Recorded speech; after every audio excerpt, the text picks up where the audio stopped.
as student athletes, we take classes about our major and then we play our sport.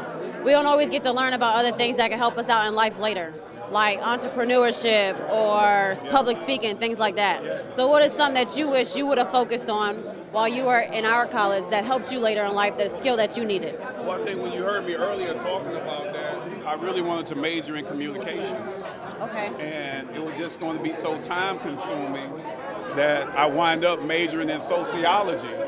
But when I realized that, you know what, I majored in sociology because of Derrick also. See, that's that 44 thing. I'm in communication. But when I realized that really I didn't need a degree in sociology because I've been dealing with social problems my whole life. I already have a master's. So it's one of the things that we were talking about on the panel today, that follow your passion. If that's what you want to do, and if you have to miss practice sometime to do that, do that.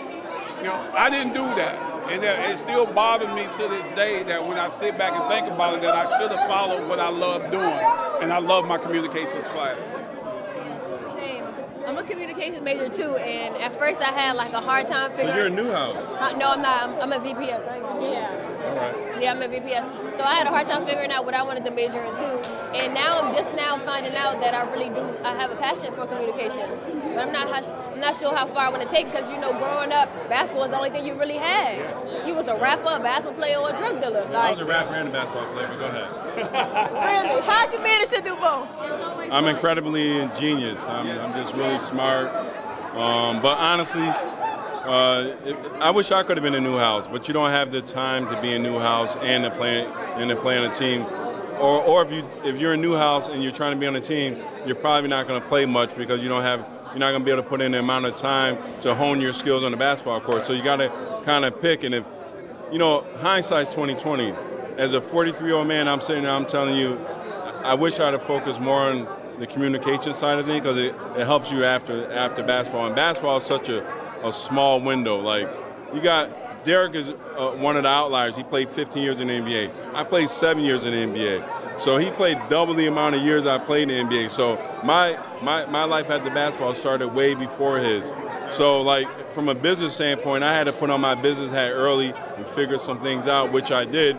But my Syracuse alumni really helped me down in New York City. Like, I was able to lean on them, reach out to them. So the most important thing to do while you're here at Syracuse is to network. All my friends that I was cool with at Syracuse, who all went on to be successful after Syracuse, were willing to help me out, and that's what's helping me today. But I'm a fifth year now, right? So this is my last shot. You need to hustle. Right, but what was the real transition like on like the first step out the door, like transitioning like into business? Because I want to play pro. I do plan to play pro, but I know it's bigger than that. Well, again, even when you talk about business, you still have to follow your passion. What is that business that you want to be involved in, what you want to engage?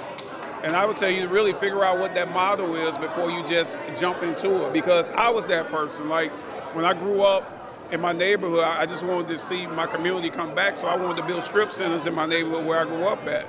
And what I found myself doing was, I'm a person that I just always just jump into stuff, you know, because that's just me. It wasn't even about the strip mall being up, running. My vision was just to see it happen. All I know is when I went to his strip mall, he had sneaker stores, clothing stores, barbershop, food spot. It was awesome. Every time I went to Detroit, I would go there to pay homage, because it's like my big brother. His cousins were working there, and he was providing jobs for his family members, himself. Everybody in the neighborhood. Everybody was working. Everybody, and that was the one spot. It was in the hood, but nobody was touching it because he showed so much love to everybody. So that's it. Just follow what your passion is, even in business, you know. But really sit down and get a model before you just jump out there and pursue it. Now, sometimes the job pick you. Yeah, like I'm exactly. in the glass and metal business, and that's not something I've ever thought about. But one of my really good friends reached out to me, showed me the ropes a little bit, and it was really easy. And then it took off. It was easy. But so it's all about relationships. Yeah, it's all about relationships, networking. And develop the relationship. Must network. Don't be up here just hanging out. Got to network. Must. And you have to understand, really, you're in a unique situation when you're talking about athletes. See, one thing I didn't get a chance to say while we were sitting up there on that panel, because we don't care about race. We don't care about religion. I don't care what your gender is or whatever. We want to win. So in order for us to win, that's teamwork. You know, those are your teammates. We don't care anything about that. We just want to be successful in what we do. You know, so you're in a very unique situation with unique teammates. And again, my teammates, my friends, last me a lifetime. Still, and we from different eras of sports here. Like Dave, you know, every time I talk to him, I get emotional about it because that man has been a part of my life since I've been a kid. And he's still a part of my life to this day. The way he pays it forward, I remember the very first time I was wearing a Syracuse 44 jersey. I was a sophomore in high school. And I remember someone saying I look like him. Now, obviously I look better than him now. But I remember somebody saying I look like Derrick, and it was like the biggest compliment. I was like, oh, I look like Derrick?